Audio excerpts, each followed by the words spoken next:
My husband grabbed the microphone at our 25th anniversary party. The whole family watched. Let's be honest, he laughed. I made the money. She just changed diapers. She is lucky I kept her. The hotel owner, a billionaire who had been watching from the shadows, stepped onto the stage. He snatched the mic from my husband and said, "She isn't lucky. She is the one who got away. I've been waiting 25 years for you to make a mistake like this. I'm glad to have you here. Follow my story until the end and comment the city you're watching from so I can see how far my story has reached." I should have known something was wrong the moment I saw Easton adjusting his tie in that particular way, the same way he did before important business presentations. 25 years of marriage teaches you to read the signs even when you wish you couldn't. The Grand Meridian Ballroom sparkled around us, every surface gleaming under the massive crystal chandeliers. White lilies, my favorite flowers, though Easton had chosen them because they photographed well-filled, enormous voses throughout the room. The scent was almost overwhelming, sweet and cloying, mixing with the expensive perfumes of our 200 guests. I smoothed my hands over the blue silk dress I'd chosen so carefully. Easton had barely glanced at it when I'd shown him earlier, too busy reviewing his speech notes. I'd spent 3 hours at the salon that morning wanting to look perfect for our anniversary celebration. 25 years, a quarter of a century. It should have felt like an achievement. Instead, as I watched Easton glad-hand his business associates and their wives, I felt invisible again. The children, though, at 23 and 20, I suppose I should stop calling them, that had flown in for the occasion. Michael stood near the bar with his girlfriend looking uncomfortable in his rented tuxedo. Sarah chatted with her college friends at a table near the back, barely acknowledging my presence when I'd tried to join their conversation earlier. When had I become a stranger in my own family? The thought was interrupted by the sharp tapping of metal against crystal. Easton stood at the small stage the hotel had set up, microphone in hand, that familiar, confident smile spreading across his face. The room gradually quieted, conversations fading to expectant murmurs. "Ladies and gentlemen," his voice boomed through the speakers, and I felt that old flutter of pride I'd always felt when he commanded a room. "Thank you all for joining Antoinette and me tonight as we celebrate 25 wonderful years of marriage." Applause filled the ballroom and I managed to smile, clasping my hands together to stop them from trembling. This was it, our moment, our celebration of everything we'd built together.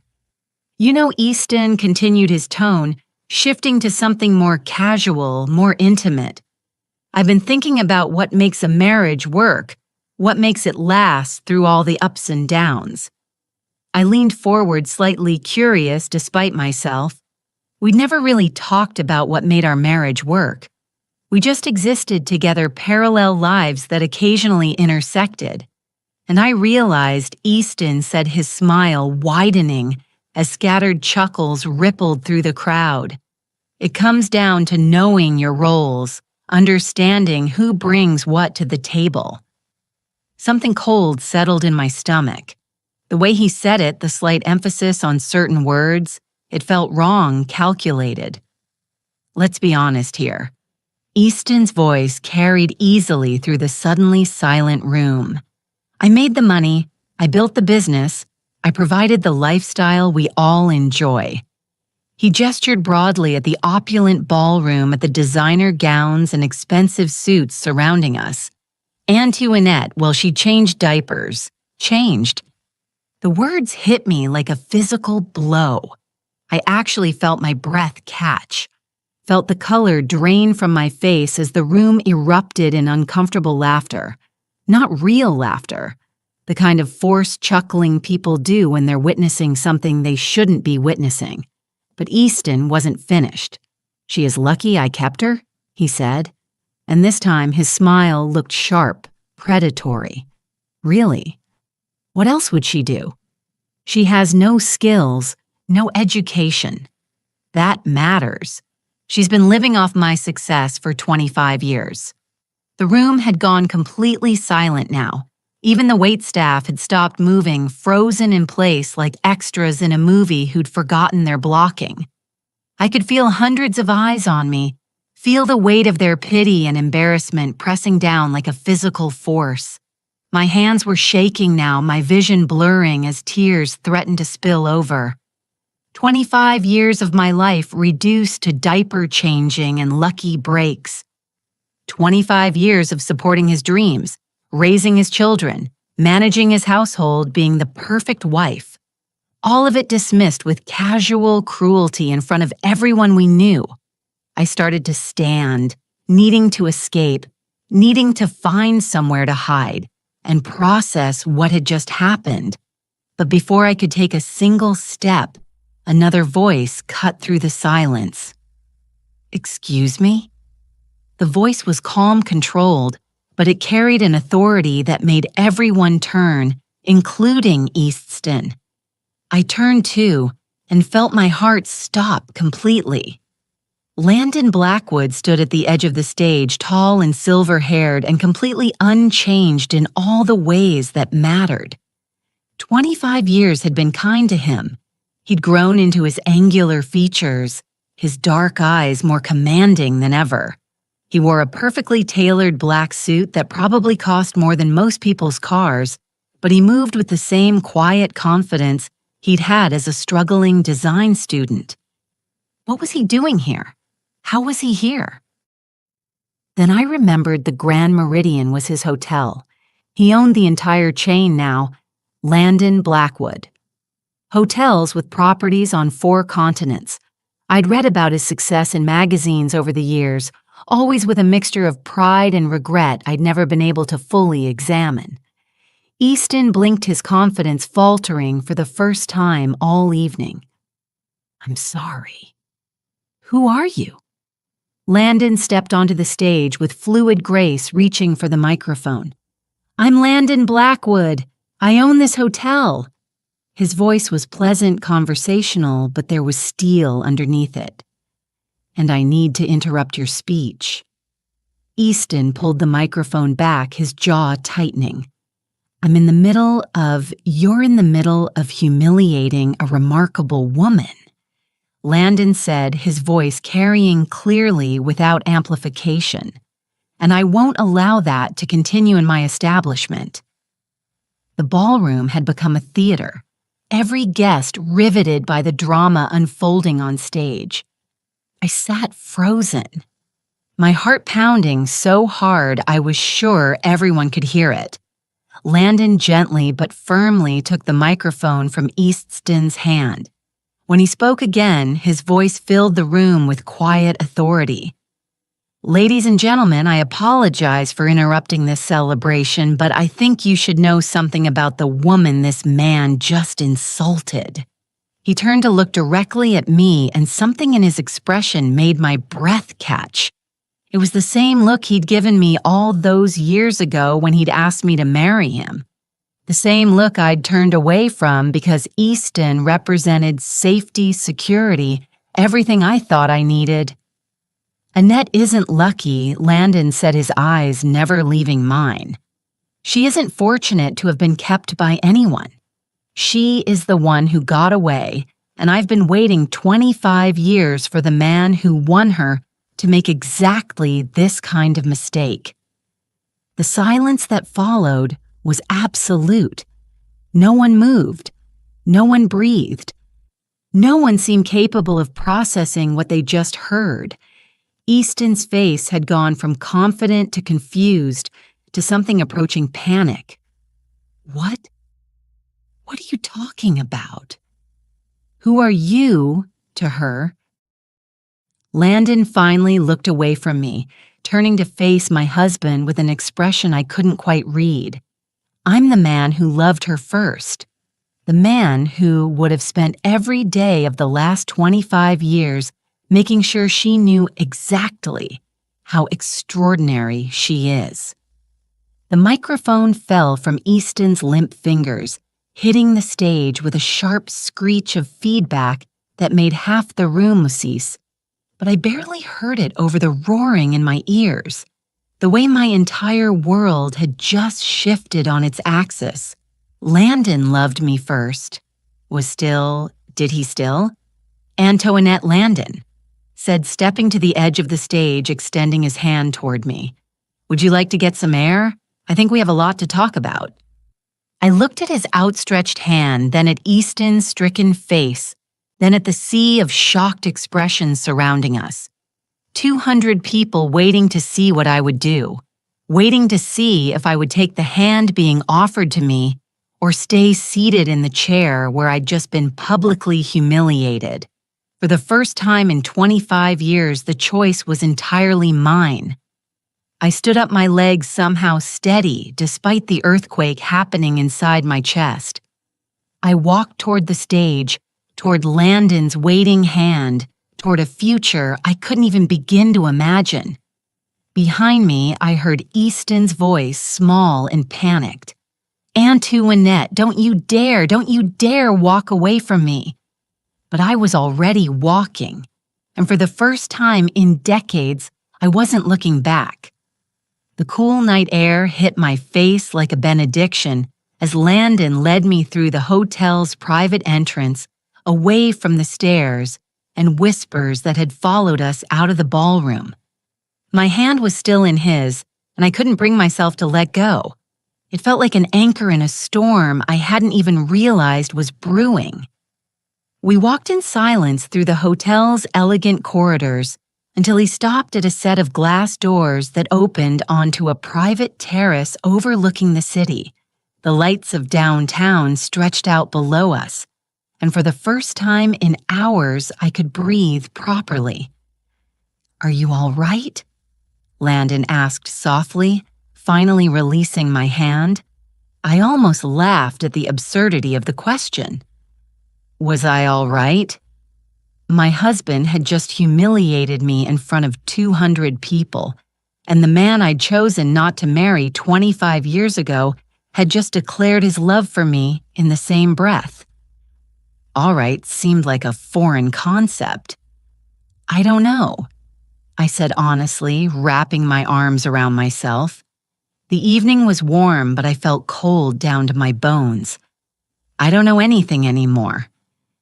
Landon shrugged out of his jacket and draped it over my shoulders without asking. It smelled like expensive cologne and something else, something that brought back a flood of memories I'd been suppressing for decades.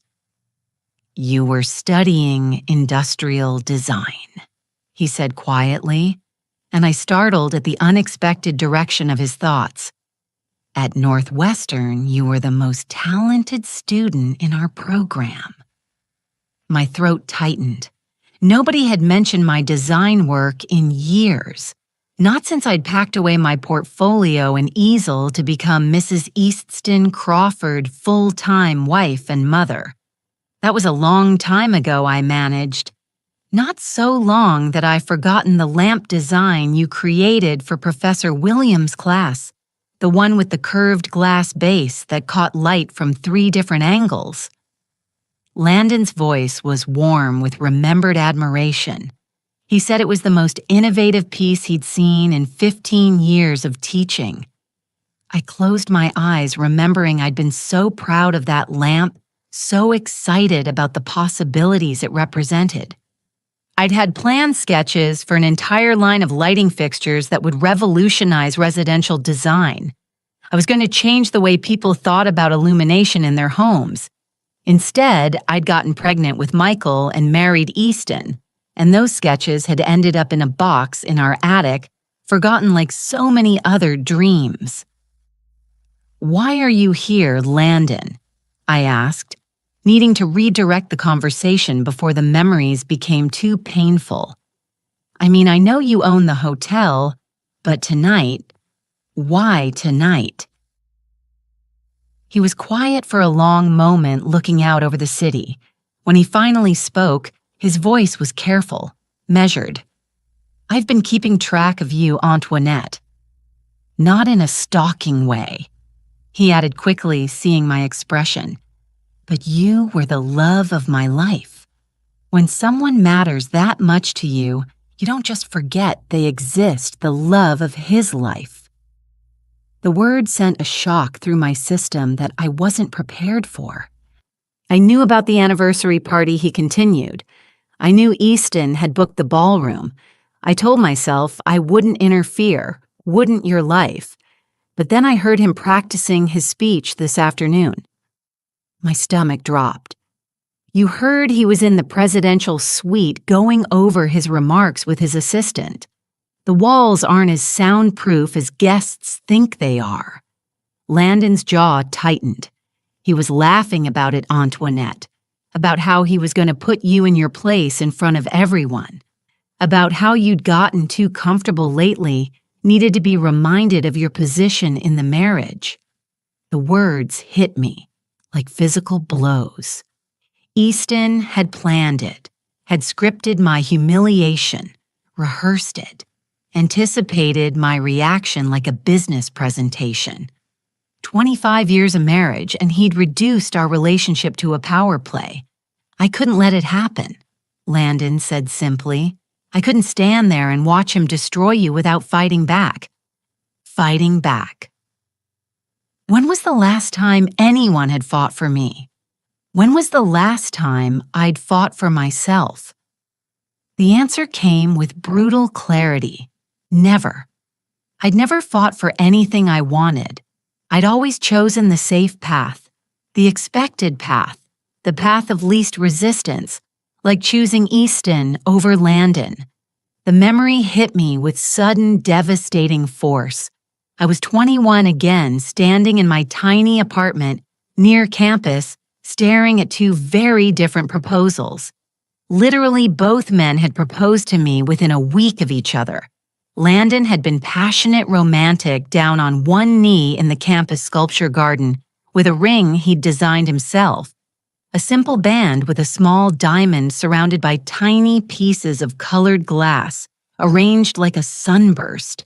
He'd been broke, surviving on instant noodles and student loans. But his eyes had burned with certainty when he told me he loved me. I don't have much to offer you right now, he'd said, his voice shaking with emotion. But I'll spend every day of my life making sure you never regret saying yes. Easton's proposal had come 3 days later in an expensive restaurant downtown. His ring was a traditional solitaire, 2 carats flawless. He talked about security, about the life he could provide, about my future being safe with him. He'd had a plan, a 5-year timeline for his career advancement, a projected income chart, a list of neighborhoods where we'd look for houses. I'd chosen the plan. I'd chosen security over passion, certainty over possibility. I'd convinced myself it was the mature decision, the smart decision. I'd been such a fool. Do you remember the project we worked on together? Landon asked suddenly. Senior year, the integrated living space design. Of course I remembered we'd spent 3 months developing a revolutionary concept for multifunctional furniture that could transform small spaces, modular pieces that served multiple purposes, a complete rethinking of how people lived in urban environments. It had been brilliant, innovative, ahead of its time. Professor Chen said it was graduate-level work, I whispered. It was better than graduate-level work. It was market-ready. We could have patented it, started a company. Landon turned to face me fully. But you dropped out of the program to marry Easton. The guilt I'd carried for 25 years pressed down on me like a physical weight. I'd abandoned our project, left Landon to complete it alone. He'd gotten full credit, but we both knew it had been a collaboration. I'm sorry, I said the words, feeling inadequate. I'm so sorry, Landon. I was young and scared. And don't apologize, he said firmly. I didn't bring it up to make you feel guilty. I brought it up because 6 months after you left, Easton started a furniture company, Crawford Designs. His first product line was remarkably similar to our project. The world seemed to tilt sideways. What are you saying? I'm saying your husband built his fortune on stolen ideas, Antoinette. Ideas you helped create. The memory came flooding back. Easton asking me about my classwork, showing interest in my projects for the first time since we'd started dating. I'd been so flattered by his attention, so eager to share my passion with him, that I'd shown him everything, every sketch, every prototype, every innovative concept I'd developed. He'd listened with such apparent fascination, asking detailed questions about materials and manufacturing processes. I'd thought he was trying to understand my world, trying to connect with the part of me he'd never shown much interest in before. Instead, he'd been stealing it. The modular coffee table that launched his company, Landon continued quietly. The one that could be reconfigured into a dining table and storage unit. That was your design, wasn't it? It was. I'd sketched it during a late-night study session, frustrated by the limitations of my tiny apartment. Easton had found the sketch on my kitchen counter and studied it for nearly an hour, asking me to explain every detail. He said he wanted to understand my work. I whispered, my voice breaking. He said he was proud of my creativity. He was proud enough to claim it as his own. The betrayal hit me in waves. It wasn't just the humiliation in the ballroom tonight. It was 25 years of lies, 25 years of building a life on stolen dreams, 25 years of watching my husband take credit for my innovations while dismissing me as nothing more than a housewife. Every major breakthrough Crawford Designs has had, I said slowly, pieces, clicking into place with horrible clarity. The expandable shelving system, the convertible workspace furniture, the eco-friendly material innovations. I helped develop all of those. I gave him the ideas, helped him work through the problems. And then he made you feel like you were lucky to be included in his success. Landon finished. Made you feel like your contributions were insignificant.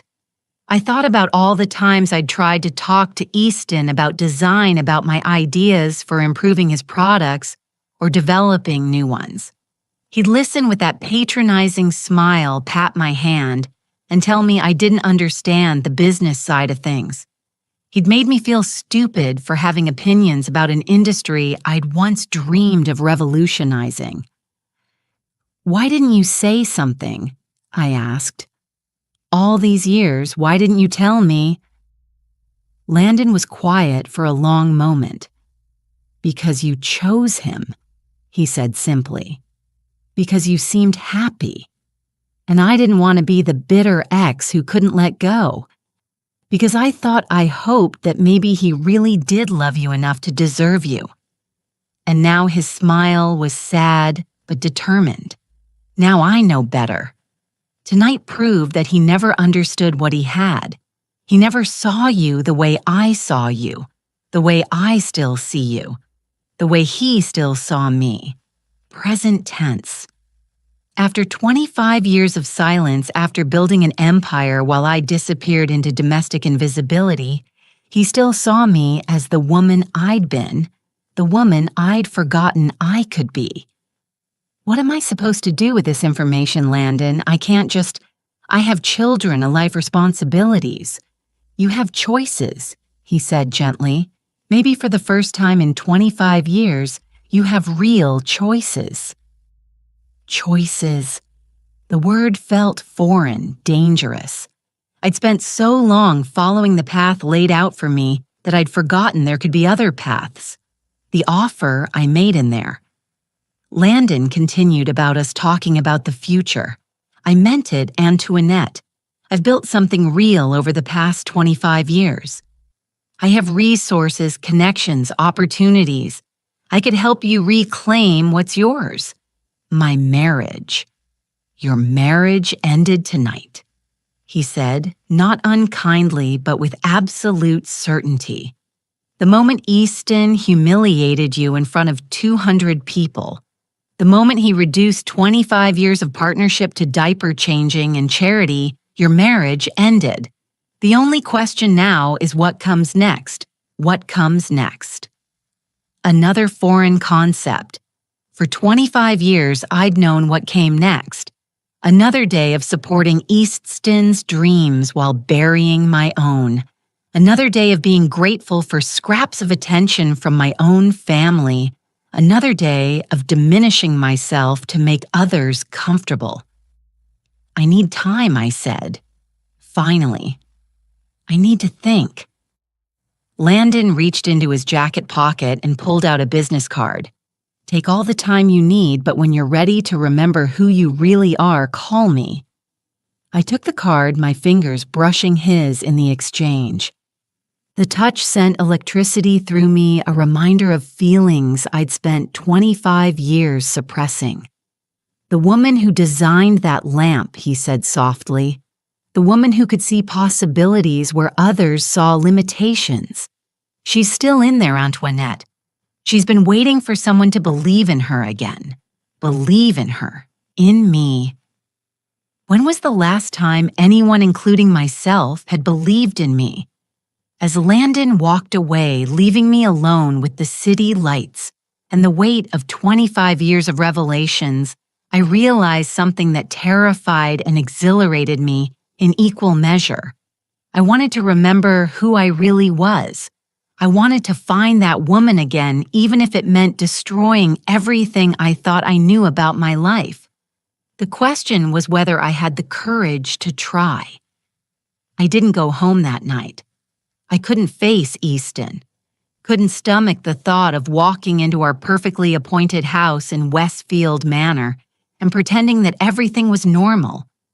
Instead, I drove aimlessly through the city until I found myself parked outside the old Northwestern campus, staring at the building where I'd once believed I could change the world. My phone had been buzzing incessantly since I'd left the hotel. Easton, the children, even some of the guests from the party probably calling to satisfy their curiosity about the drama they'd witnessed. I turned it off an hour ago, needing the silence to think. Landon's business card sat on my dashboard, catching the streetlight like a small beacon. I'd picked it up and put it down a dozen times, my finger hovering over his number. What would I even say? Thank you for destroying my marriage. Thank you for revealing that my entire adult life had been built on theft and lies. Thank you for reminding me who I used to be. When my phone finally rang at 7:00 in the morning, I almost didn't answer, but the caller ID showed Sarah's name, and something in me couldn't ignore my daughter even now. Mom. Sarah's voice was small, uncertain. Where are you? Dad's been calling everyone and Michael's freaking out, and what happened last night?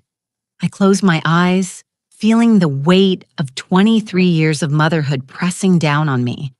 How could I explain this to my children? How could I tell them that their father had built their comfortable life on stolen dreams, that their mother had been complicit in her own erasure? I'm okay, sweetheart, I said finally. I just needed some time to think. But that man, the one who said those things about you and Dad, who was he? The one who said those things, not the one who humiliated me. Landon was the one Sarah was questioning. Even now, even after witnessing Easton's cruelty, she was more concerned about the stranger who defended me than the father who torn me down. I'd raised them to see me as less than. I'd raised them to accept their father's version of reality, where I was lucky to be included, grateful to be kept. The realization was devastating. Someone I knew a long time ago, I said carefully, before I married your father. Silence stretched between us then quietly. Are you coming home? The word felt foreign now, charged with implications I wasn't ready to examine. Was that massive house in Westfield really home? Or was it just another beautiful prison I'd helped build around myself? I don't know yet, I admitted.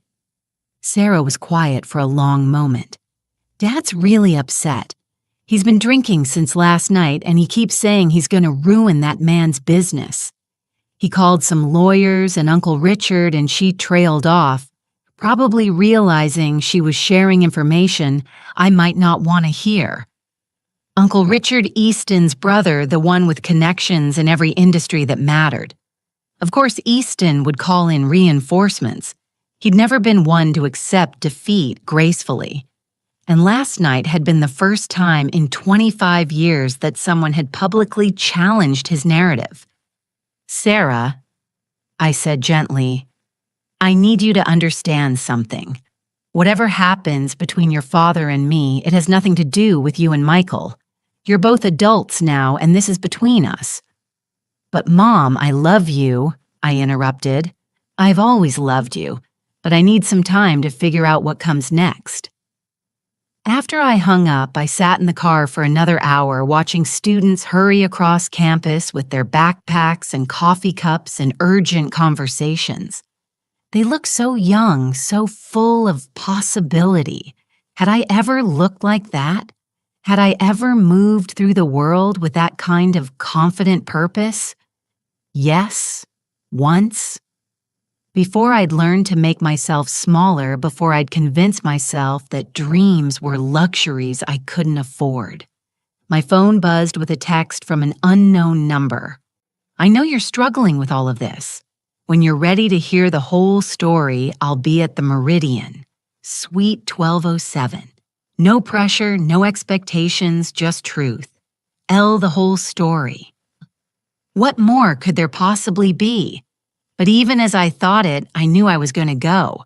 I'd spent 25 years living with half-truths and carefully constructed narratives. If I was going to rebuild my life, if I was even going to understand what needed rebuilding, I needed to know everything. The elevator ride to the 12th floor felt endless.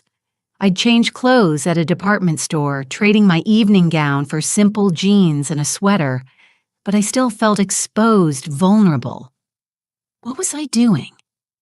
What was I hoping to accomplish? Landon answered the door before I could knock, as if he'd been waiting by the window. He looked different in daylight, more human somehow. The silver in his hair was more pronounced, and there were lines around his eyes that spoke of years of hard work and responsibility.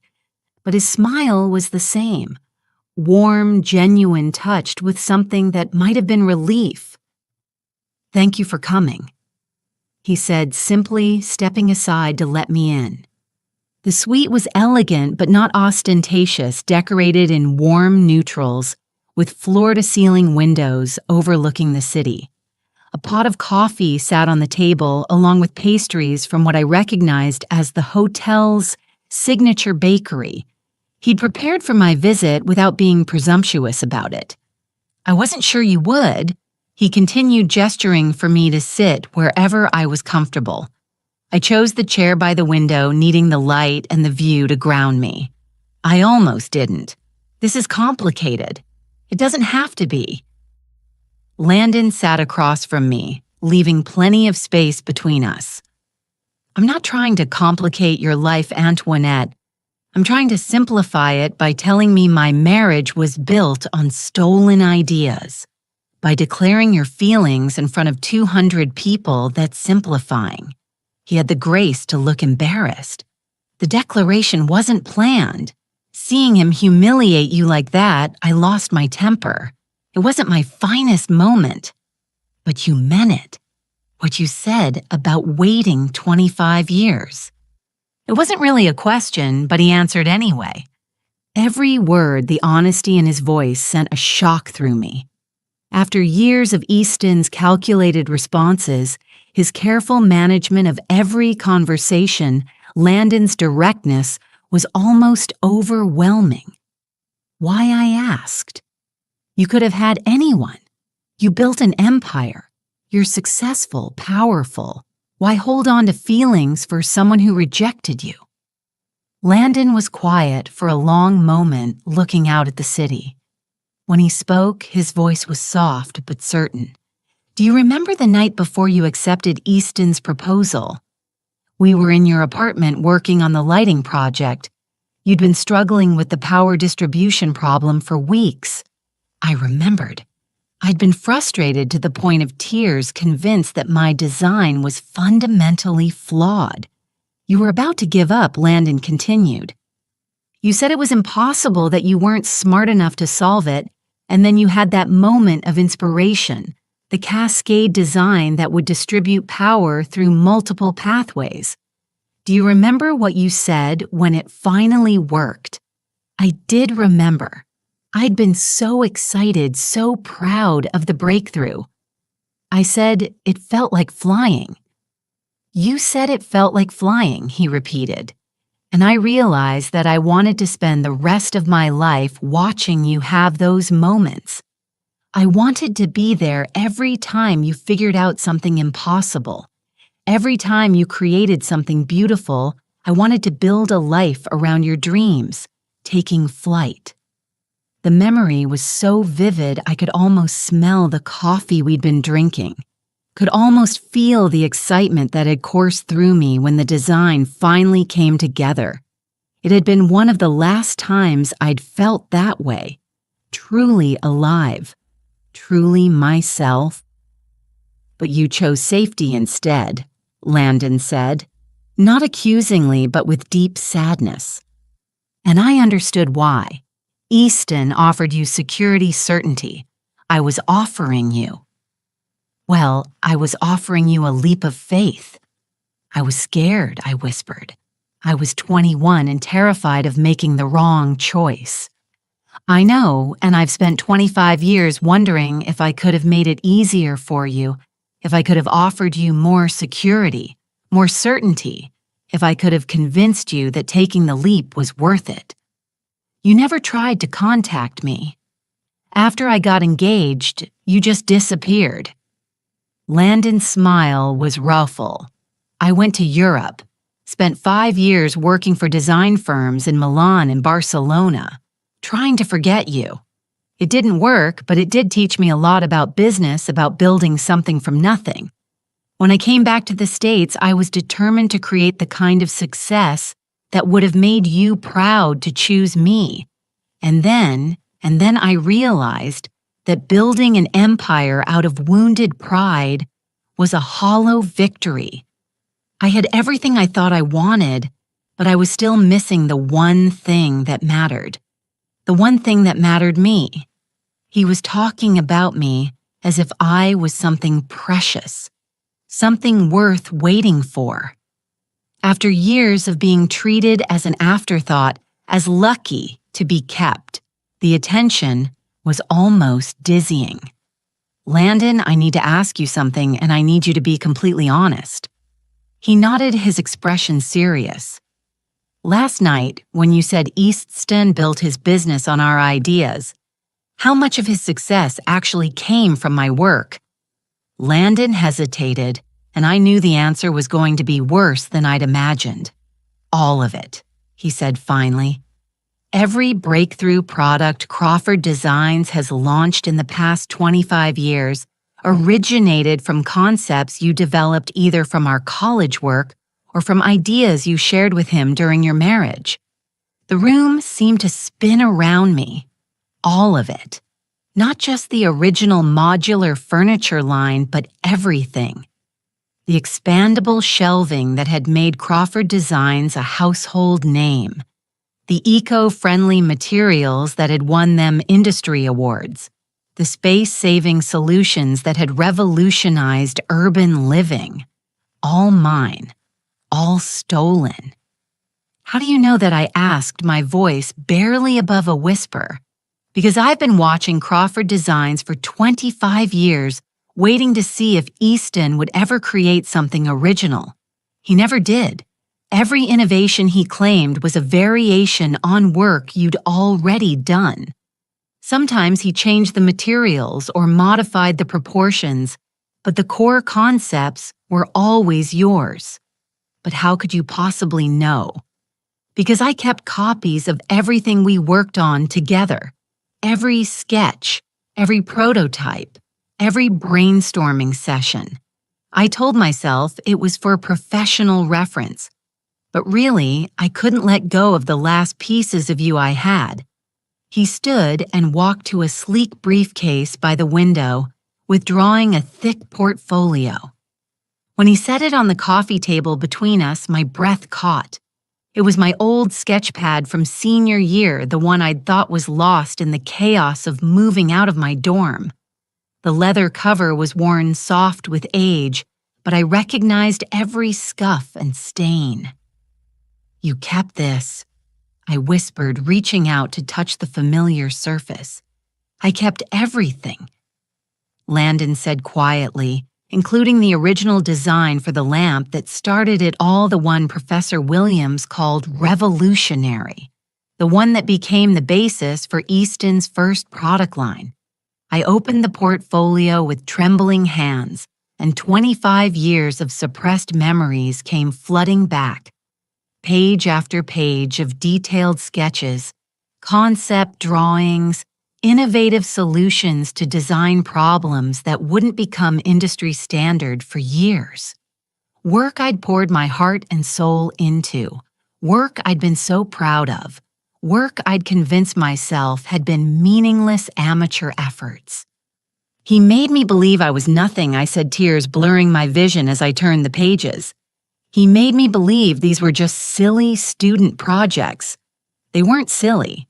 They were brilliant. And they made him rich. Rich on my ideas, successful on my innovations, respected for stealing my dreams. "What am I supposed to do with this information?" I asked, looking up at Landon through my tears. "Sue him, destroy my children's father.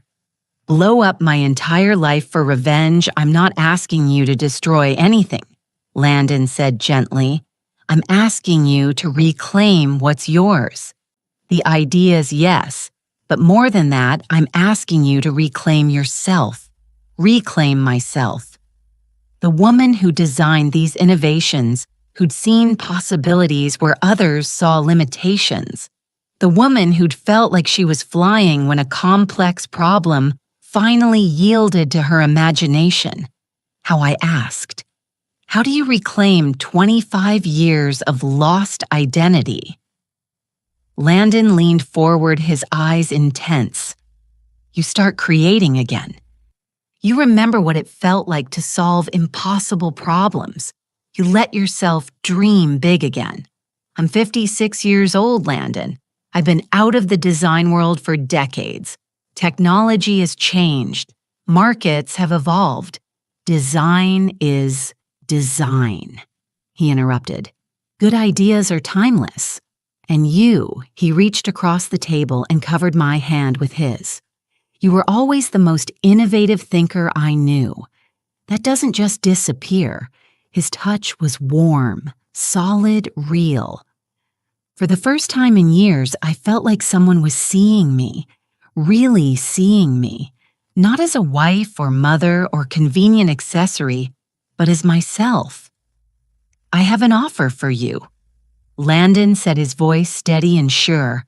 "Not a romantic proposition, not a rescue mission, a business opportunity." I raised an eyebrow, curious despite my emotional upheaval. "I'm launching a new division of Blackwood Hotels Sustainable Design Consulting.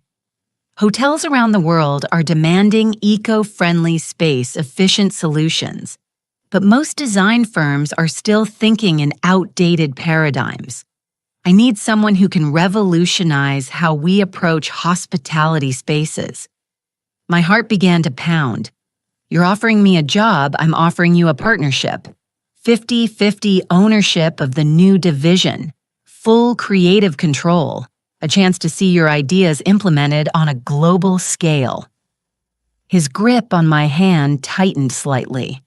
"A chance to show the world what Antoinette Crawford can really do.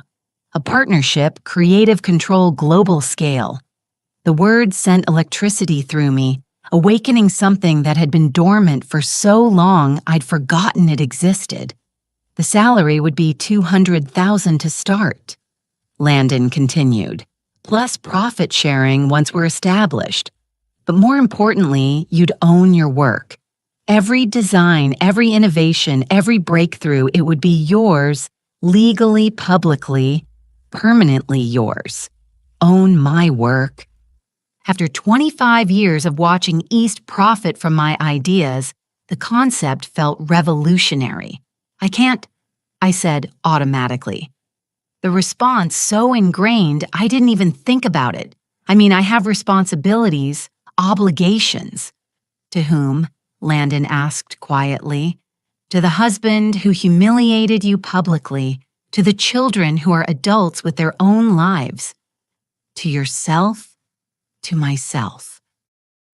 When was the last time I'd had an obligation to myself? I need time, I said. But even as I spoke the words, I could feel something shifting inside me, a spark of the old excitement, the old hunger to create something meaningful. Take all the time you need, Landon said. But while you're thinking, consider this. Right now, Easton is probably planning how to discredit me, how to minimize what happened last night. He's going to try to convince everyone, including you, that I'm just a bitter man trying to steal his wife. Aren't you, I asked, but without accusation. I genuinely wanted to know. Landon's smile was sad but honest. Maybe partly, but mostly. I'm a businessman who recognizes exceptional talent when I see it. And I'm someone who believes that 25 years is long enough for brilliance to stay buried. Long enough for brilliance to stay buried. The phrase resonated through me like a bell. How long was I willing to keep burying who I really was? How long was I willing to let fear keep me small? There's something else you should know. Landon said, releasing my hand and reaching for another folder. About what Easton's planning to do next. My stomach clenched. What do you mean my security team picked up some interesting phone calls from your house last night? Calls to his lawyer, his brother, some business associates. He's not planning to apologize or try to win you back, Antoinette. He's planning to destroy you. Destroy me. How Landon's expression was grim. He's going to claim you're having a mental breakdown, that you're emotionally unstable, possibly dangerous. He's going to use last night as evidence that you need psychiatric help, that you can't be trusted to make rational decisions about your future. The words hit me like ice water. Of course Easton wouldn't just let me walk away. He'd turn my moment of strength into evidence of weakness, my first act of self-preservation into proof of instability. He can't do that, I said. But my voice sounded uncertain, even to myself. He can try. And if he succeeds, if he convinces a judge that you're mentally incompetent, he could gain control over your assets, your medical care, your entire life. You'd become his ward, legally obligated to submit to whatever treatment he deems necessary. The horror of it crashed over me. Not just divorce, not just humiliation, but complete legal subjugation. Easton wouldn't just take my past, he'd steal my future too. But if you had your own income, your own professional identity, your own legal standing. Landon let the implication hang in the air. You're saying I need to move fast. I'm saying you need to choose who you're going to be. The woman who lets herself be destroyed by a man who never deserved her, or the woman who takes back everything he stole and builds something even better. I looked down at the portfolio again, at years of work I'd forgotten I was capable of. Then I looked at Landon, at the man who'd kept faith with my potential, even when I'd lost faith in myself. For the first time in 25 years, I knew exactly what I needed to do. The only question was whether I had the courage to do it. I drove home to Westfield Manor in a day's Landon's portfolio, carefully secured in my passenger seat, like precious cargo. The familiar tree-lined streets seemed different, somehow smaller, as if I was seeing them through new eyes. The massive houses with their perfect lawns and pristine facades looked less like dreams fulfilled and more like beautiful prisons. Our house. Easton's house, I corrected myself, sat at the end of a curved driveway, all Georgian columns and manicured hedges. I'd once been so proud of this place, so grateful that Easton's success had allowed us to live here. Now I wondered how many of my stolen ideas had paid for those marble steps, those hand-carved moldings, that three-car garage. Easton's Mercedes was in the driveway along with his brother Richard's silver BMW. Of course, Richard was here. The cavalry had arrived to help Easton manage the crisis of his wife developing a backbone. I sat in my car for several minutes, gripping the steering wheel and trying to gather my courage. Through the large front windows, I could see movement in the living room. Two figures pacing, gesturing, planning what to do about me, no doubt. My phone buzzed with another text from Sarah. Dad says, "You've been acting strange lately. Are you okay? Should I come home?" Acting strange already. The narrative was shifting just as Landon had predicted. Easton was laying the groundwork for his mental instability defense, preparing to paint my moment of clarity as evidence of breakdown. I turned off the car and gathered my resolve. If I was going to do this, if I was really going to reclaim my life, I needed to move fast. Easton had 25 years of experience managing me, controlling the story, making me doubt my own perceptions. I couldn't let him do it again. The front door was unlocked as always. Easton had never worried about security in our wealthy neighborhood. Why would he? He'd never had anything to fear from the person who posed the greatest threat to his carefully constructed life. And to Annette. His voice called from the living room before I'd even closed the door. "Is that you?" "Yes," I called back, surprised by how steady my voice sounded. "It's me." I found them in the living room. Easton and Richard seated across from each other like generals planning a campaign. Papers were spread across the coffee table, legal documents by the look of them. They both looked up when I entered, their expressions a careful mixture of concern and assessment. "Sweetheart," Easton said, rising to his feet with the kind of solicitous manner one might use with an invalid. "We've been so worried about you when you didn't come home last night." "I needed time to think," I said, simply staying near the doorway. I didn't want to get trapped in the middle of the room, surrounded by their careful manipulation.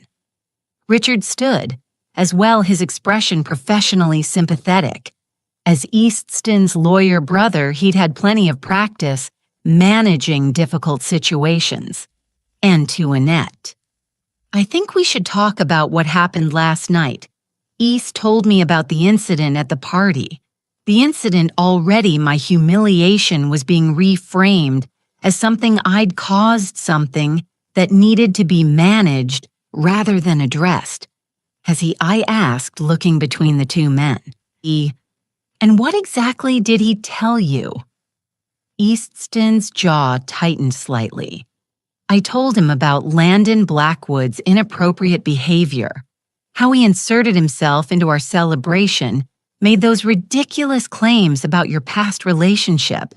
Ridiculous claims, I repeated, feeling that familiar cold anger settling in my chest. Which part was ridiculous, Easton? The part where he said he loved me, or the part where he said I was talented? Antoinette Richard began, but I cut him off. "No, I want to hear from my husband. I want to hear him explain which part of what Landon said was ridiculous." Easton's mask of concern slipped slightly, revealing the irritation underneath. The man is obviously unstable. He's been fixated on you for 25 years, building some kind of fantasy around a college relationship that ended decades ago. A fantasy, I said slowly. So when he said I was a talented designer, that was fantasy. "You took a few art classes," Easton said dismissively. "It's hardly the foundation for a career." a few art classes. I felt the familiar sting of his casual dismissal, but this time it was accompanied by something else. Clarity. For the first time, I could see exactly what he was doing, how he minimized my accomplishments to maintain his own superiority. Industrial design, I corrected. I was studying industrial design. I was good at it. Richard cleared his throat uncomfortably. Perhaps we should focus on the present situation. Antoinette were concerned that this man might be trying to manipulate you to take advantage of what was obviously an emotional moment. Take advantage. Of course, that was their interpretation. It couldn't be that someone genuinely valued me, genuinely saw potential in me. It had to be manipulation, exploitation. He offered me a job, I said quietly. The silence that followed was deafening. Easton's face went through several expressions: surprise, disbelief, anger before settling on condescending amusement. A job, he laughed, and the sound was sharp-cutting. Sweetheart, you haven't worked in 25 years. What kind of job could you possibly be qualified for? There it was. The casual cruelty that had become so familiar, I'd stopped noticing it. The automatic assumption that I was useless, unemployable, dependent on his charity for survival. A design position, I said, my voice gaining strength. A partnership actually in sustainable hospitality design. Richard and Easton exchanged a look. One of those male glances that said clearly what they thought about my intelligence, my judgment, my ability to assess reality. Antoinette Richard said gently, I think you need to consider the possibility that this man is not being entirely honest with you. Men like Blackwood don't offer partnerships to people without extensive professional experience. Men like Blackwood, successful men who built real empires, who made real decisions, unlike women like me, who just changed diapers and got lucky. Unless Easton added his voice, taking on a nastier edge. He's not really interested in your design skills. The implication hung in the air like a toxic cloud. Of course, that was what they'd assume, that any interest in me had to be sexual, predatory, inappropriate. The idea that I might have actual value, actual talent worth investing in was apparently too far-fetched to consider. You think he offered me a partnership because he wants to sleep with me? I asked, my voice dangerously quiet. I think Easton said carefully that you're emotionally vulnerable right now and that men like Blackwood are experts at exploiting that vulnerability. Exploiting vulnerability. Everything about this conversation was about my weakness, my susceptibility, my inability to think clearly or protect myself. They weren't discussing my humiliation at the party, Easton's public cruelty, or the problems in our marriage. They were focused entirely on managing the threat I apparently posed to their carefully ordered world. What would you like me to do? I asked, curious to hear their plan. Richard leaned forward, his expression earnest and professional. We think you should consider getting some help. You've been under a lot of stress lately, and last night was obviously traumatic. There are excellent facilities that specialize in helping people work through these kinds of episodes. There was the word Landon had warned me about. My moment of self-respect was being reframed as a mental health crisis, requiring professional intervention. What kind of facilities, I asked, though I already knew the answer. Residential treatment centers, Richard said smoothly. Places where you could get the support you need to work through whatever you're going through, away from external pressures and influences that might be confusing you. Away from Landon, away from anyone who might remind me that I had options, that I deserved better, that I was worth more than Easton's version of charity. How long would this treatment last? I asked. Easton and Richard exchanged another look.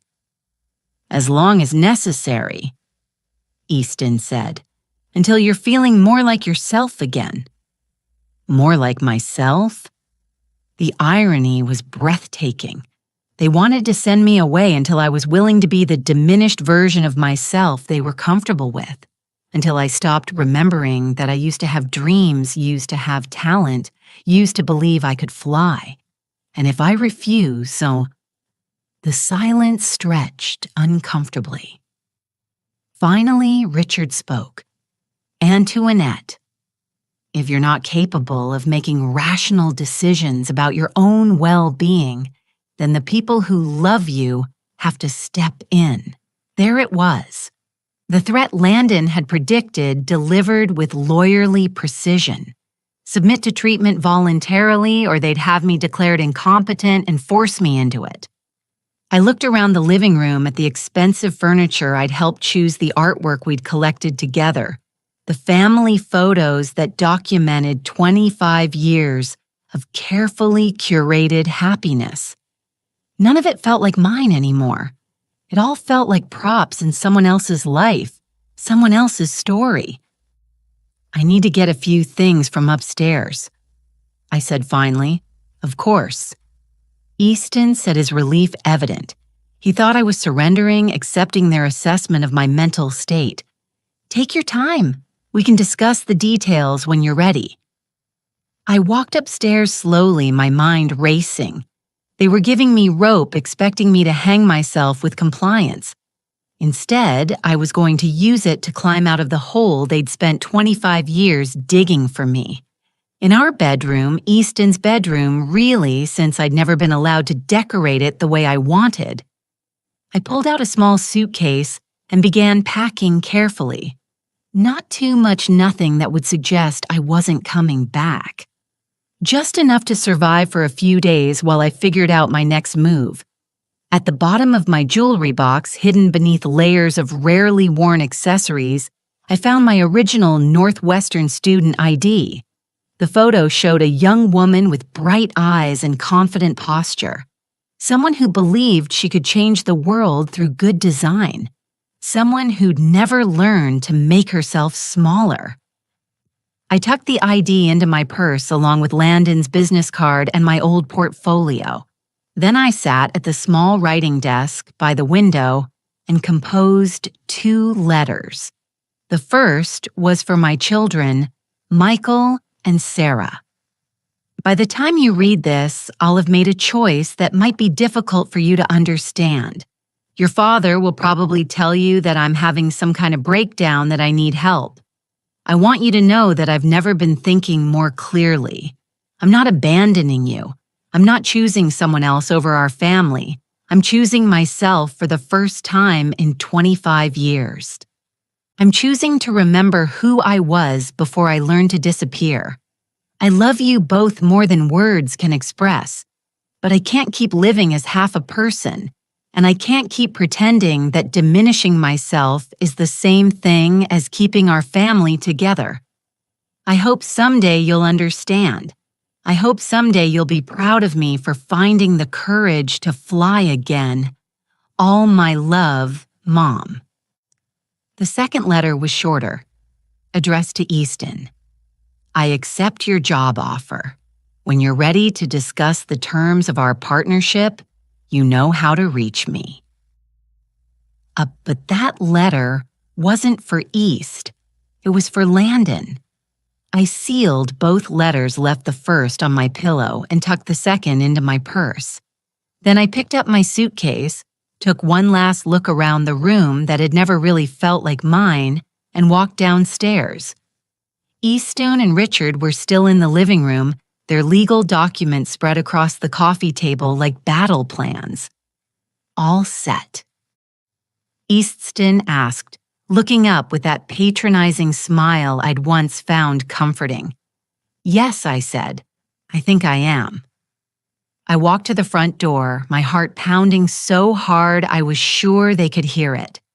Any second now, one of them would ask where I was going, would notice that I was carrying a suitcase instead of just grabbing my purse. But they didn't. They were so certain of my compliance, so confident in their assessment of my limitations, that it never occurred to them that I might have my own plan.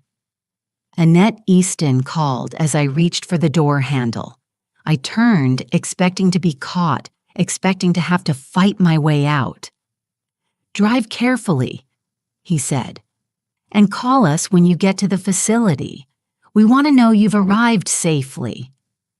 I nodded, not trusting my voice. Then I walked out the front door of the house I'd called home for 25 years, got into my car, and drove away from everything I'd ever known. I didn't look back. For the first time in my adult life, I didn't look back. The drive to the Meridian Hotel felt like flying. When I knocked on the door of Suite 1207, Landon answered immediately, as if he'd been waiting by the window again. His expression shifted from hope to concern when he saw my suitcase. "Are you all right?" he asked, stepping aside to let me in. I set down my suitcase and reached into my purse, pulling out the letter I'd written.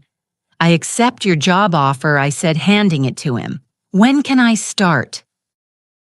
Landon read the letter, his expression shifting to something that might have been wonder. "Are you sure about this? Once we move forward, there's no going back. Easton will fight this with everything he has. I know I said. But I'm tired of being afraid. I'm tired of being small. I'm tired of pretending that I'm grateful to be kept when I should have been building something of my own all along." Landon smiled, not the careful, professional smile he'd worn during our business discussions, but something warm and real and full of possibilities. In that case, he said, "Welcome to Blackwood Design Partners.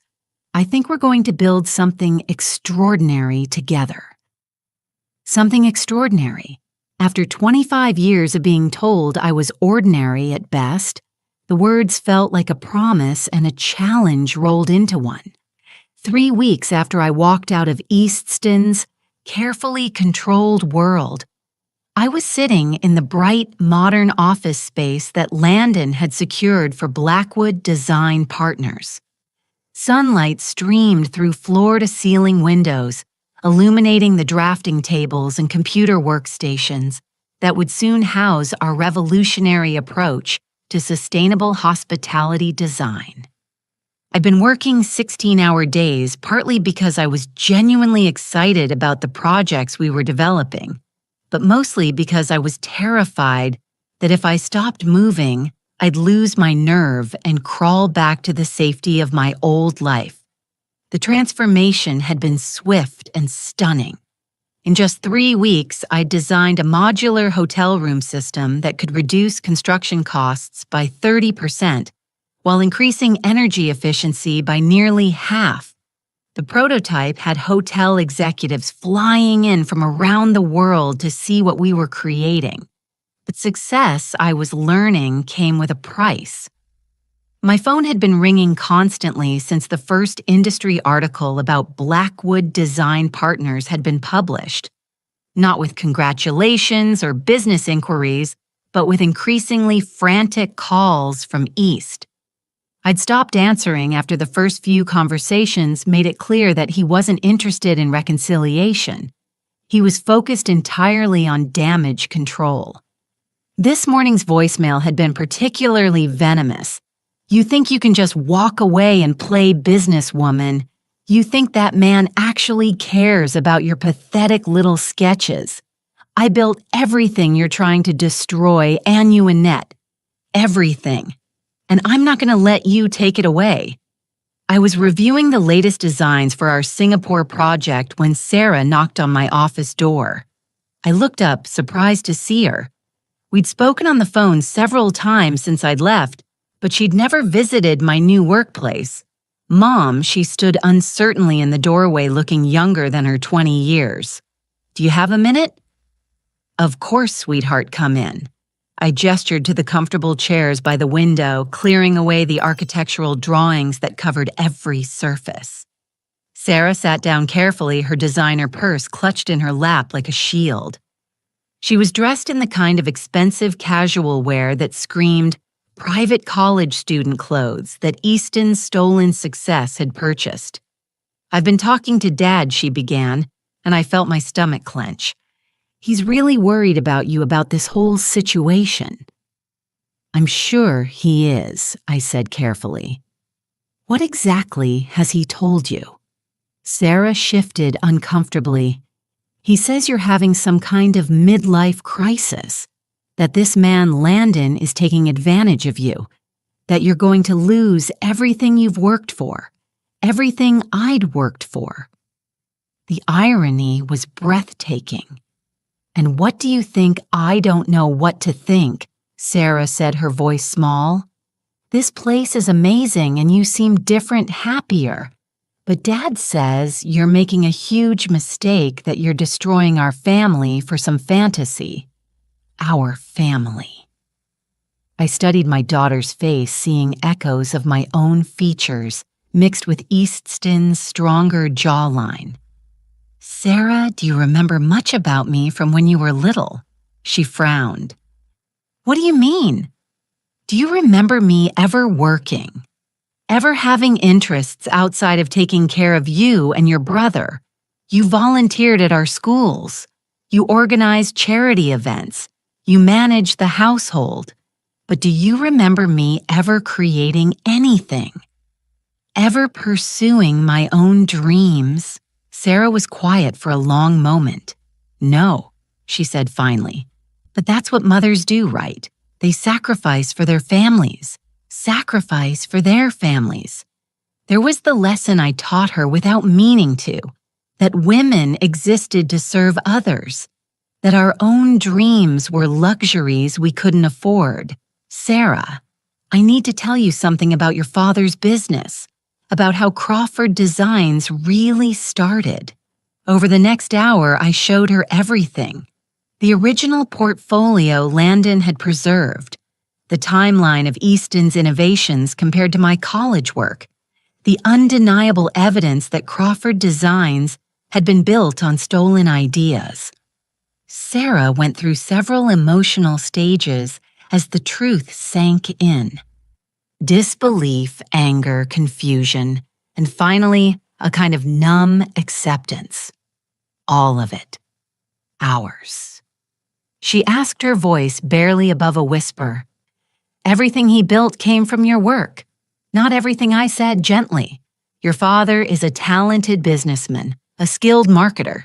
He knew how to take good ideas and turn them into successful products. But the ideas themselves, yes, they were mine." Sarah stared at the sketches spread across my desk, her face pale. "Why didn't you ever say anything? Why didn't you fight for credit? Because I believed him when he said I was lucky to be included. Because I thought supporting his success was more important than claiming my own. Because I was young and scared, and I'd been taught that good wives don't compete with their husbands. But now you're competing with him," Sarah said. And there was something in her voice I couldn't quite identify. "Now I'm finally being myself," I corrected. "For the first time in 25 years, I'm using my talents for my own benefit instead of someone else's." Sarah was quiet for several minutes, studying the designs with new understanding. "These are really yours. All of them. Every sketch, every concept, every innovation that made your father's fortune." I paused, choosing my words carefully. "Sarah, I need you to understand something. I'm not trying to hurt your father, and I'm not trying to destroy your security, but I can't keep living as half a person just to preserve everyone else's comfort." "What about us?" Sarah asked, and now I could hear the fear underneath her composure. "What about me and Michael? If you're right about this, if Dad's business really is based on stolen ideas, what happens to our future?" It was a fair question, and one I'd been grappling with since I'd made my choice. "I don't know," I admitted. "But I do know that building your future on lies is no foundation at all." Before Sarah could respond, my phone rang. Landon's name appeared on the caller ID, and I could see from his expression through the glass wall of his office that something was wrong. "Excuse me," I told Sarah, then answered the call. "What is it, Antoinette? You need to come to my office immediately. We have a problem." I found Landon pacing behind his desk, his usual composed demeanor replaced by something approaching agitation. Sarah had followed me, hovering in the doorway uncertainly. "What's wrong?" I asked. Landon gestured to his computer screen, which displayed what looked like a legal document. "Easton filed an injunction this morning. He's claiming that all the design work you've done for Blackwood Partners is stolen intellectual property. Property that belongs to Crawford Designs." My blood turned to ice. "He can't do that. Those designs are completely original. He's claiming they're derivative of work you did during your marriage, which under California law would make them community property. He's arguing that since you were unemployed and he was your sole source of financial support, any intellectual property you developed during the marriage belongs to both of you. But that's insane. I never worked on these specific projects during our marriage." "It doesn't matter," Landon said grimly. "He doesn't have to prove the designs are identical. He just has to demonstrate that they're based on techniques and concepts you developed while married to him. And given that your original portfolio clearly shows the foundation for everything you're doing now, the implications hit me like a physical blow. Easton wasn't just trying to hurt me. He was trying to steal my work again. Even now, even after everything he was attempting to claim ownership of my creativity." "There's more," Landon continued. "He's also filed for an emergency restraining order claiming you're mentally unstable and that I'm manipulating you into making decisions that are harmful to your well-being and your family's financial security." Sarah gasped from the doorway. I'd forgotten she was there, forgotten that she was witnessing her parents' marriage implode in real time. "What does that mean?" I asked, though. I was afraid I already knew. "It means that until the court hearing next week, you're legally prohibited from making any business decisions or entering into any new contracts. It also means that if the judge rules in his favor, you could be forced to return all compensation you've received from Blackwood Partners and undergo psychiatric evaluation." The room seemed to spin around me. In one brilliant legal maneuver, Easton had managed to paint me as both a thief and a mad woman. If he succeeded, I'd lose everything. My newfound career, my financial independence, possibly even my freedom. Mom Sarah said softly from the doorway, and I turned to look at her. "Is this why you left? Because you knew he would do something like this?" I thought about her question about the pattern of control and manipulation that had characterized my entire marriage. "Not specifically," I said, "but yes, I knew that Easton would never let me go without a fight. I knew he'd try to destroy me rather than face the truth about what he'd done." Sarah walked into the office and sat down heavily in one of the chairs. "I need to ask you something, and I need you to be completely honest with me." I nodded, bracing myself. "Are you in love with Landon?" The question caught me off guard, not because it was inappropriate, but because I hadn't allowed myself to examine it carefully. "I don't know," I said finally. "I know that he sees me as a person worth respecting, worth investing in. I know that he makes me feel capable and valuable in ways I'd forgotten were possible. Whether that's love or just gratitude, I honestly can't tell anymore." Landon cleared his throat uncomfortably. "Perhaps I should give you two some privacy." "No," Sarah said firmly. "You should hear this too." She turned to face me fully. "Mom, I've been watching Dad for the past 3 weeks since you left. He's been drinking more, staying up all night, making phone calls, obsessing over ways to get back at you and Landon. He's not acting like a man who's lost the love of his life. He's acting like someone who's lost control of his property. The observation was so perceptive, so mature, that I felt a surge of pride even in the middle of my crisis. What are you saying? I'm saying that maybe it's time someone in our family chose truth over comfort. Sarah's voice was steadier now, more certain. Maybe it's time someone stood up to Dad instead of just enabling his behavior. I stared at my daughter, seeing her clearly for perhaps the first time in years. She wasn't just the spoiled college student I'd thought she was. She was a young woman capable of making hard choices, of seeing uncomfortable truths. Sarah, if I fight this, if I refuse to back down, things are going to get very ugly very quickly. Your father has resources, connections, legal expertise. He's going to make this as public and as painful as possible. I know Sarah said simply, "But Mom, I've seen your work over the past hour. I've seen what you're creating here. It's extraordinary. It's the kind of innovation that could change entire industries. Are you really going to let Dad steal that too? Let Dad steal that too?" The phrase hit me like a revelation. This wasn't just about my current projects or my partnership with Landon. This was about whether I was going to spend the rest of my life letting Easton claim ownership of my creativity, my intelligence, my very identity. I looked at Landon, who had been watching this conversation with something that might have been amazement. What are our chances if we fight this?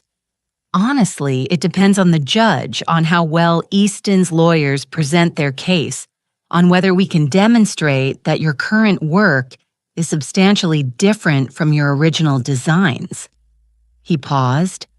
But Antoinette, even if we lose in court, even if you have to walk away from this partnership, you'll have proven something important, which is that you're not the helpless, dependent woman he's been telling everyone you are, that you're capable of building something significant on your own, that you're worth fighting for, even if you have to do the fighting yourself. Worth fighting for. After 25 years of accepting whatever scraps of respect Easton was willing to offer, the concept felt revolutionary.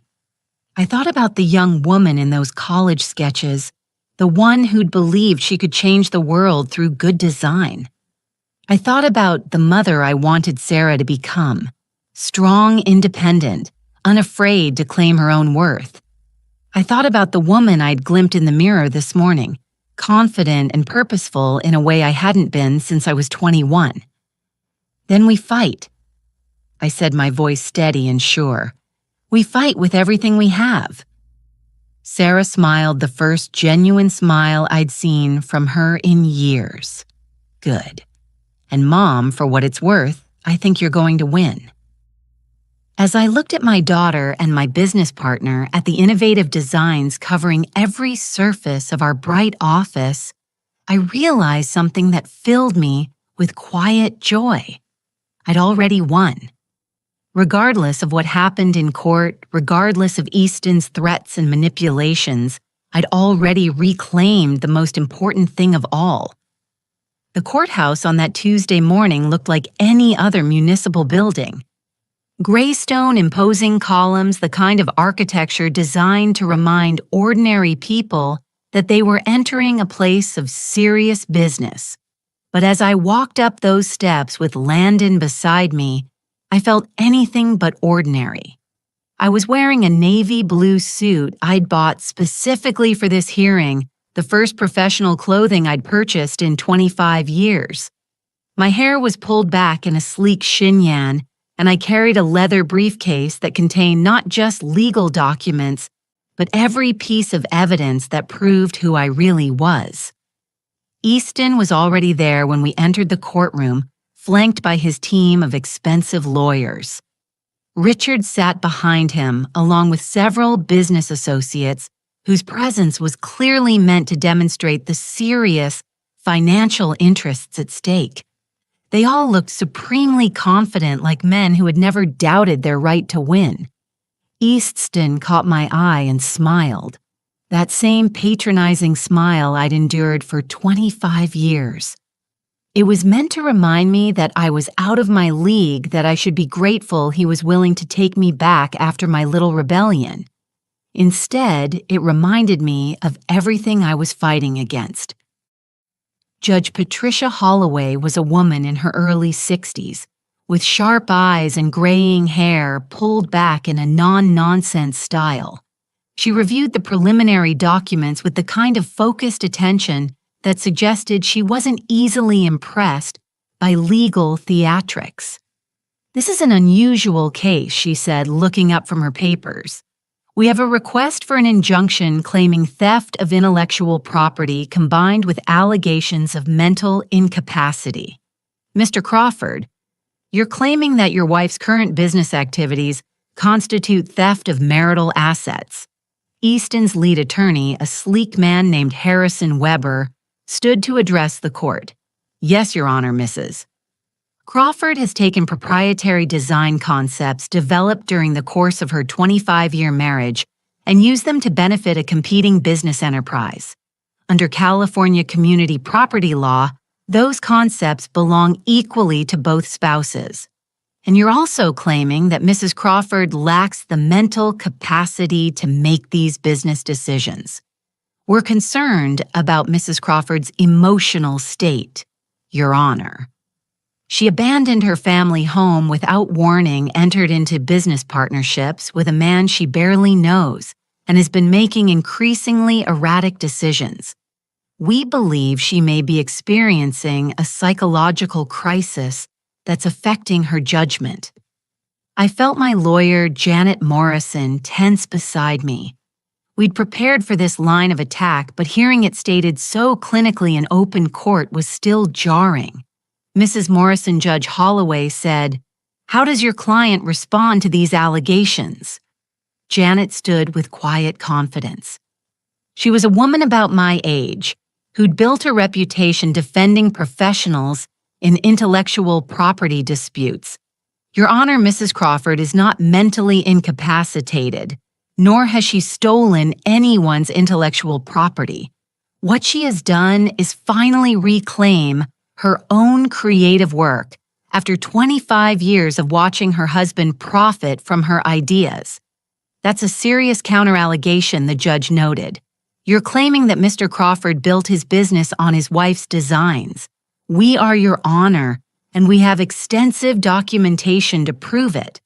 What followed was the most surreal hour of my life.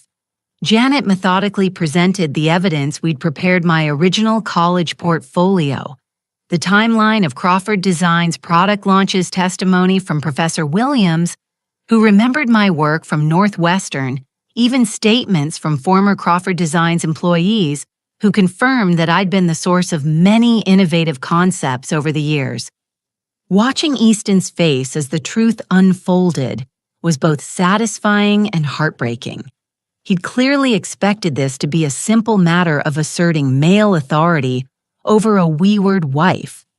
The idea that I might have legal standing, might have evidence, might actually be telling the truth, was obviously something his lawyers hadn't prepared him for. But the most important moment came when Judge Holloway asked me to address the court directly. "Mrs. Crawford," she said, "I'd like to hear from you personally. Can you explain to the court why you left your marriage and entered into this business partnership?" I stood slowly, my heart pounding, but my voice steady. "Your Honor, I left my marriage because I realized I'd been living as half a person for 25 years. I'd convinced myself that supporting my husband's dreams was the same thing as having dreams of my own. I'd accepted that being grateful for his success was enough, even when that success was built on my work." I paused, looking directly at Easton. For 25 years, I told myself that love meant sacrifice, that good wives don't compete with their husbands, that being kept was a privilege I should be grateful for. But that night at our anniversary party, when my husband publicly reduced my contributions to diaper changing and luck, I finally understood that I hadn't been loved. I'd been managed. Easton's lawyer started to object, but Judge Holloway waved him off. "Continue, Mrs. Crawford." The business partnership I entered into with Mr. Blackwood isn't built on stolen ideas, Your Honor. It's built on the ideas I never got to develop because I was too busy supporting someone else's career. It's built on concepts I created after I left my marriage, using skills I'd forgotten I had. And yes, those skills were developed during my marriage, but they were developed by me. They're mine. I reached into my briefcase and pulled out a folder containing my most recent designs, the modular hotel system that was revolutionizing sustainable hospitality design. "These are the designs Mr. Crawford claims belong to him," I said, handing the folder to the judge. "They were created 3 weeks ago in my new office using software I taught myself and concepts I developed independently. They bear no resemblance to anything in my original college work or anything Crawford Designs has ever produced. They are entirely my own creation." Judge Holloway examined the designs, carefully comparing them to the earlier work we'd submitted as evidence. After several minutes, she looked up.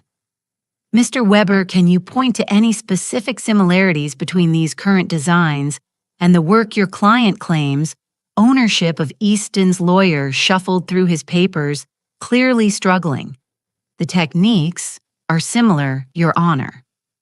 The underlying approach to space utilization, the sustainable materials focus, those are industry standards," Judge Holloway interrupted. "Any competent designer would use those approaches. I'm asking about specific design elements that demonstrate actual theft of intellectual property."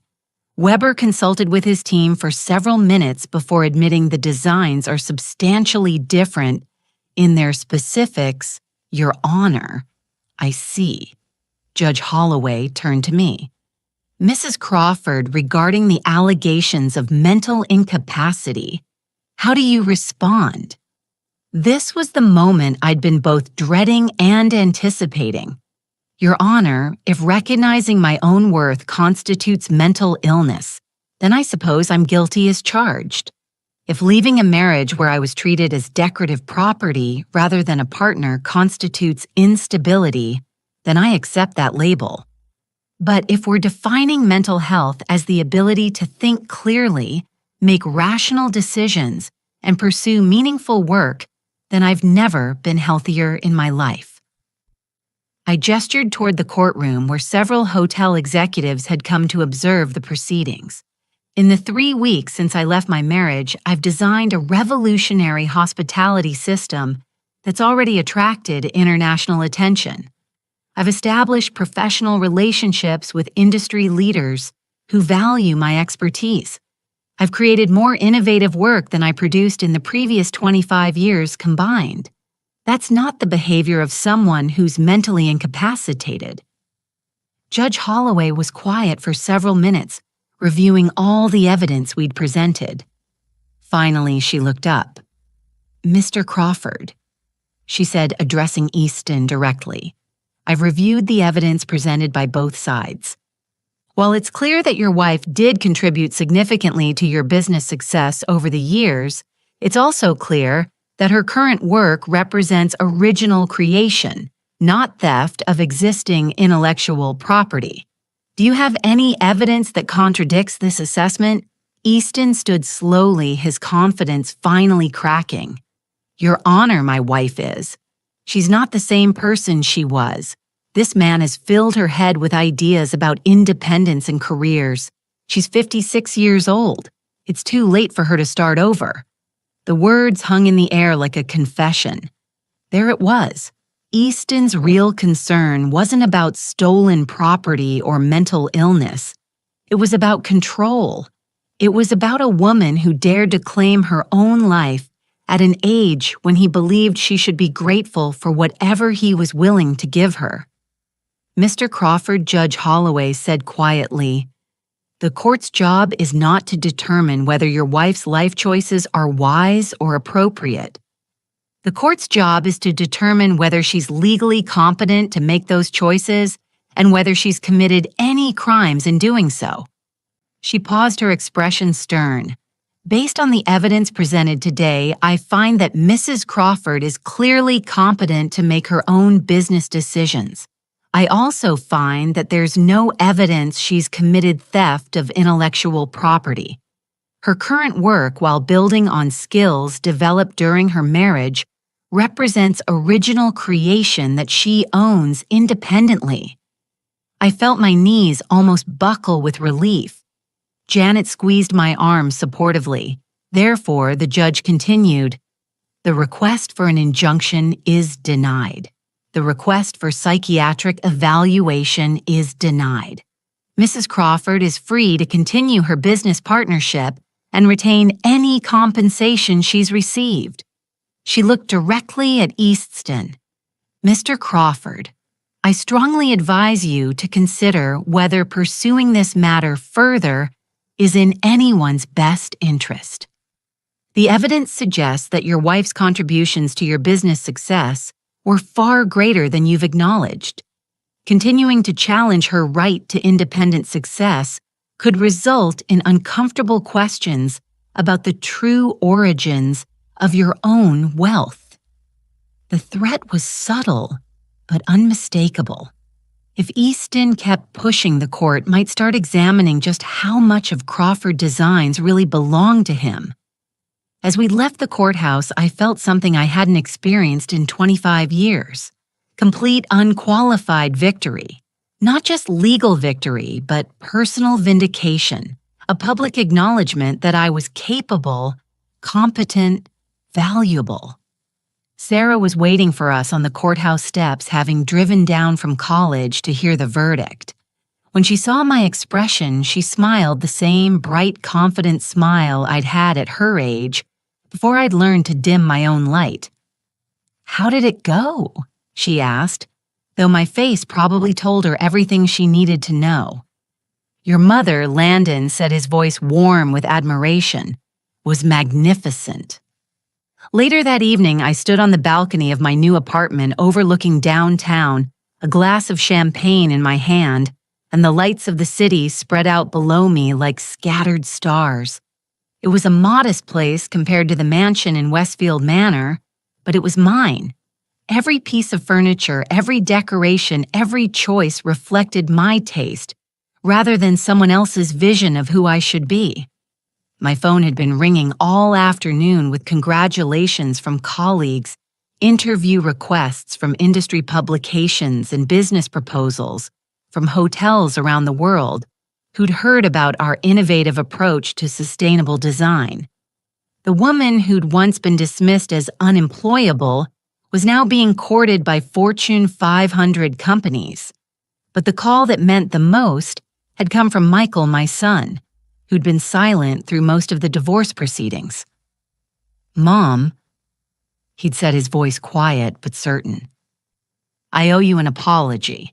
I've been talking to Sarah about everything that happened about Dad's business and your work, and I'm sorry. I'm sorry I didn't see it sooner. I'm sorry I didn't stand up for you. You don't need to apologize." I told him, "You were raised to see me a certain way. We all were. But I should have looked closer. I should have asked questions. You're brilliant, Mom. You always were. I guess I never thought about where Dad's ideas really came from. Now, standing on my balcony, I thought about the young woman who designed that revolutionary lamp in college, who'd believed she could change the world through good design. She'd been buried for 25 years under layers of compromise and diminished expectations, but she'd never really died. She'd just been waiting. The door behind me opened, and Landon stepped onto the balcony carrying his own glass of champagne. We'd maintained strictly professional boundaries during the legal proceedings, but now, with the court case behind us and our partnership secure, We could finally acknowledge what had been building between us. "Penny for your thoughts," he said, moving to stand beside me at the railing. I was thinking about time. I said about how 25 years seemed like such a long time to wait, but now it feels like preparation. Like everything I went through was teaching me to value what I have now. And what do you have now? I looked at him. This man who'd kept faith with my potential, even when I'd lost faith in myself. Then out at the city where I was building something entirely my own. Everything I said simply. I have everything.